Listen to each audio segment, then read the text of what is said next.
All right, we've been following that breaking news of the helicopter crash. Let's get you to a presser now. There's Mayor Turner speaking. Let's listen. 2 of our police officers that were in a helicopter that went down, and one of those police officers is still in surgery right now, and unfortunately, one of them has passed. And so I want to ask the city of Houston to continue to lift up, number one, both families, but especially lift up the family of the police officer that has died this morning, and lift up his wife and his parents and all their relatives and friends. And then at the same time, lift up the entire HPD family, the Houston Police Department, because it is a family. And there's that extended family. So lift them up. This is a sad morning when you lose one, and at the same time the other one is still getting the treatment that from an outstanding hospital right here. And I certainly want to thank the medical staff, the entire medical staff, for just their professionalism and what they have been doing and what they will continue to do. Now let me stop and bring up Chief Acevedo. Thank you, Mayor. Thanks for always being here, and thanks for your leadership, your support, most importantly, your prayers. We're a community of faith, and you're a man of faith, and I think it really lifts us up. We need our faith now more than ever. I want to give everyone an update of what occurred this morning in terms of a quick summary. Then I will open up the questions when we're done, but just realize that this is going to be a very long investigation. Little around 2 a.m., a little before 2 a.m., the Houston Police Department received a call of bodies in the bayou, up there in the Greens Point Bayou. Fox, 75 Fox, one of our aircraft with the pilot and the tactical flight officer responded to the area. They began a search of the bayou for the reported bodies in the bayou. Within a few minutes of their arrival, a Houston Forensic Science Center CSU, crime scene unit that was processing a homicide scene, saw Fox go down in auto rotation into an apartment complex in the 10,700 block of Imperial Valley. They put it out to the police department. We immediately began searching, and at about 2:04 a.m., witnesses in the apartment complex where the aircraft went down flagged down units, and we were able to immediately find the wreckage with the 2 occupants trapped in the wreckage, which was very mangled wreckage. HFD responded immediately with quite a few assets, and they spent probably the next hour trying to extricate our 2 officers. I want to just tell HFD that they did a phenomenal job.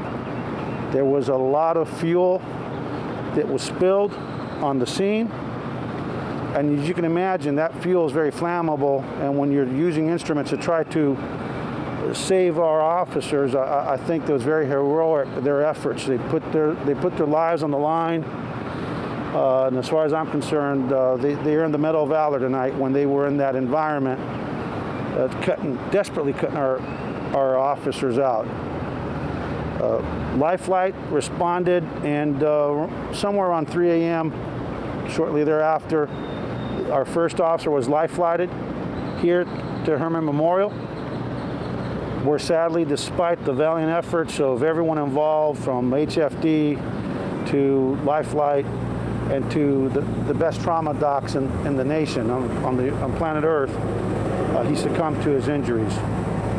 That was a tactical flight officer. I'm not going to say much about him other than I can say that the family's here. His wife is here. He's survived by a wife and 2 young children. His parents are here, his in-laws are here, and we actually picked them up. We brought them here because we are a family, Mayor. And no one should, so we're not going to say much more about them because we want to make sure that the entire family is notified properly and they don't find out from the media that they've lost a loved one. Our pilot was extricated next, was taken out safely from the aircraft. He is currently in surgery. He's very banged up, some significant injuries, but we're hopeful that he'll survive. But having said that, this is very traumatic, a lot of trauma, and you know that when you have trauma, it can turn very quickly. So we're asking for the community's prayers for everyone involved, from the involved families, our extended air operations unit that we're so proud of, that do a phenomenal job day in and day out. It's pretty ironic that just yesterday morning we graduated a class and we had Fox fly out because we had, you know, COVID, so we couldn't do your traditional graduation, so we wanted to do something special. And Fox flew out, and somebody told me that a few hours later we'd have an aircraft down and we'd lose a really good man. I would have said, no way. The NTSB and the FAA will be conducting an investigation. The police department will actually approach this from our investigative standpoint as a homicide investigation because we've lost one of our own, and we know that we don't leave no stone unturned as part of our investigation into the causative factor in this crash. So we will look at it from a criminal standpoint, again, to make sure that there was no criminal activity that led to this tragic incident.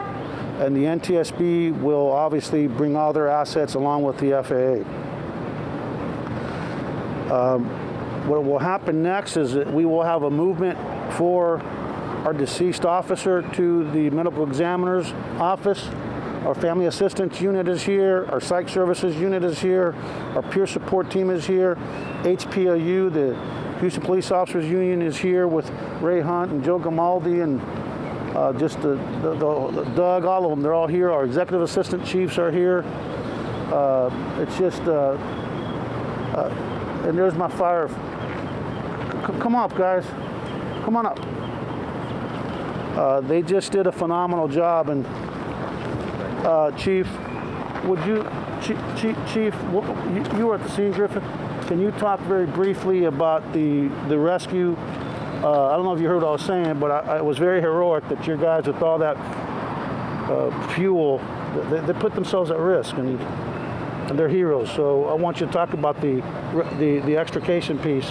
Let me just say a couple other things real quick. There's always a silver lining. You've got to look for a silver lining. And that silver lining is that somehow our aircraft could have landed and crashed into a very heavily populated apartment complex, into buildings where Houstonians were asleep. And by the grace of God and some good piloting, they avoided the building. And actually, when you all see the footage later on, pictures, they actually auto-rotated in between the pool house, the clubhouse. We all know that the pools are closed right now because of COVID, and a palm tree. If that aircraft would have crashed into an occupied building, who knows, it would have been a very ugly scene.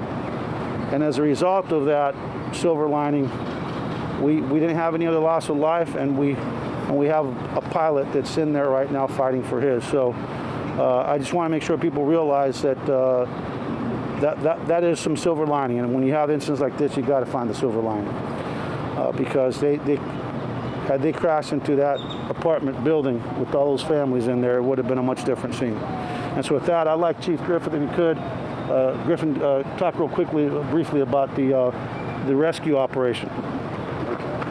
Thank you, Mayor. Herbert Griffin, Chief of Operations for Houston Fire Department. I got on location. We did have the helicopter down on this side. Heavy rescue, 11 was there.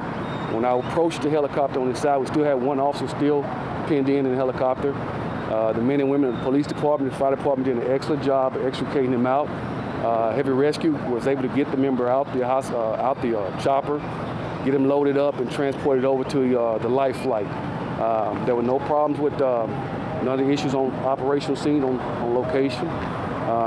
They did a wonderful job, the men and women did. Something like this is horrific. Like the chief said, the copter was trapped between the laundry room and an actual tree.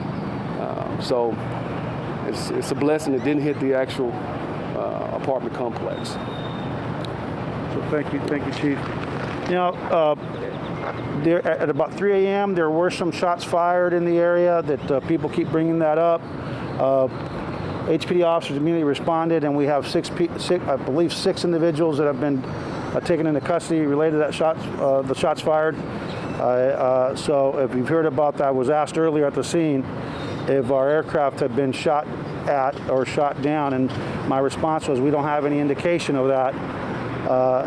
But we know that law enforcement aircraft get shot at on a regular basis, not just with live fire, but they also get shot at with targeted with lasers. And so we will also make that part of our investigation just to leave no stone unturned. So with that, again, we just thank the mayor, to our team from air operations, everyone that responded, thank you. And we'll open it up to questions for myself or the mayor. Can you tell us, is it the pilot? You're going to have to speak up. I'm sorry, sir.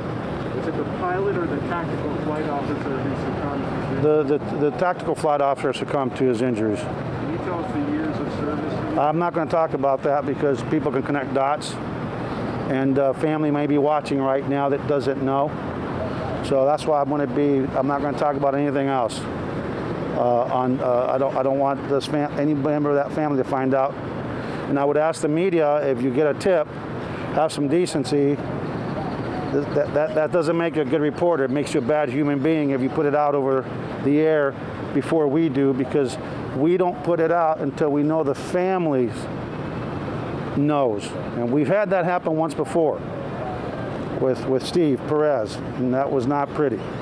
So I would just ask you, we don't sell our souls just to get a tip. We will put it out as soon as we know that the family is ready. I think we owe that to the family. Is there something similar to a dash cam on a helicopter, a police helicopter? There'll be all kinds of instruments on there.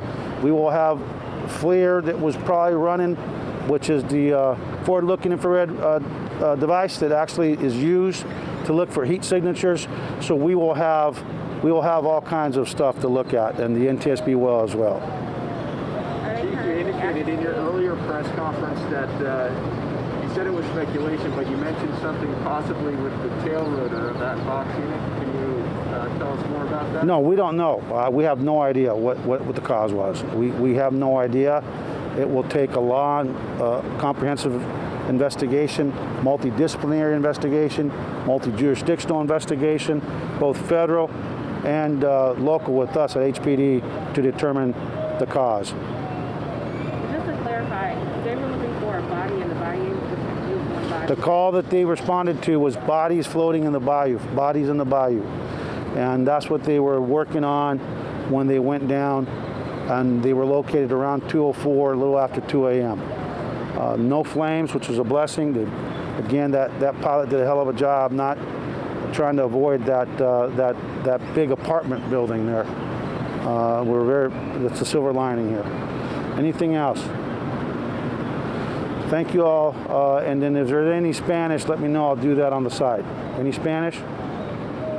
Okay, thank you very much. All right, you've been listening to Police Chief Art Acevedo and Mayor Sylvester Turner giving us an update on that helicopter crash along with the Houston Fire Department. We now know one of the Houston police officers on board that helicopter has died from his injuries. The pilot is in critical condition. We know that their families are there. They have been notified of this tragic situation there. Amazingly, we did hear from Police Chief Acevedo that helicopter managed to crash land between a tree and a building there at the apartment complex, avoiding any of those occupied residences, which is just amazing when you think about how it went down. It could have easily injured a lot more people, but no indications of injuries on the ground. We also heard the NTSB and FAA will be conducting an investigation along with HPD homicide. You heard the police chief there mention that someone was possibly firing in that area. They do have 6 people in custody in connection with that, but he says right now there's no indication that helicopter was shot down. But of course, they say they are going to get to the bottom of this. A tragic situation happening in the Greens Point area this morning. We'll continue to bring you breaking updates on this coming up.